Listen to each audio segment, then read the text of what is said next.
میرے پیارے دوستو، آج ہر شخص کی یہ خواہش ہے، یہ چاہت ہے کہ میرے ہر کام میں قدم جم جائیں۔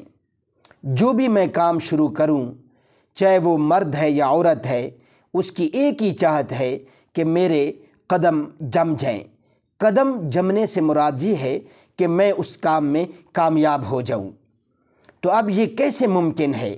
تو اس کا طریقہ اللہ رب العزت نے خود قرآن پاک میں بیان فرما دیا۔ اللہ فرماتے ہیں وَأَمَّا مَا يَنْفَعُ النَّاسِ فَيَمْكُثُ فِي الْأَرْضِ۔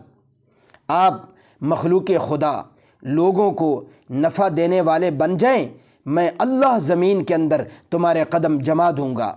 تو کیا مطلب کہ اگر آپ دوسروں کے لیے فائدہ مند اور سود مند ثابت ہو جائیں گے اور دوسروں کے لیے نفع چاہیں گے، دوسروں کو فائدہ چاہیں گے، دوسروں کے لیے خیرخواہ اور ہمدرد بن جائیں گے، تو اللہ رب العزت آٹومیٹک آپ کو نفع عطا فرمائیں گے، آپ کو فائدہ عطا فرمائیں گے۔ اللہ رب العزت آپ کو کامیابیاں اور کامرانیاں ہر میدان میں عطا فرمائیں گے۔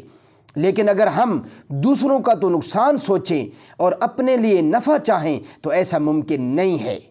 دوسروں کے لیے بھی فائدہ سوچنا ہوگا۔ جب دوسروں کے لیے ہم فائدہ سوچیں گے، دوسروں کو نفع پہنچائیں گے، تو اللہ رب العزت خود بخود ہمیں نفع عطا فرمائیں گے، اور نفع اور فائدہ ہمیں اللہ رب العزت عطا فرمائیں گے، کیونکہ یہ اللہ کا وعدہ ہے۔ بس ہم نے یہ کام کرنا ہے کہ ہم دوسروں کے لیے نفع چاہیں، دوسروں کو فائدہ پہنچائیں، تو انشاءاللہ اللہ رب العزت خواہ ہمیں نفع عطا فرمائیں گے، ہمیں فائدہ عطا فرمائیں گے، ہمیں کامیابی عطا فرمائیں گے۔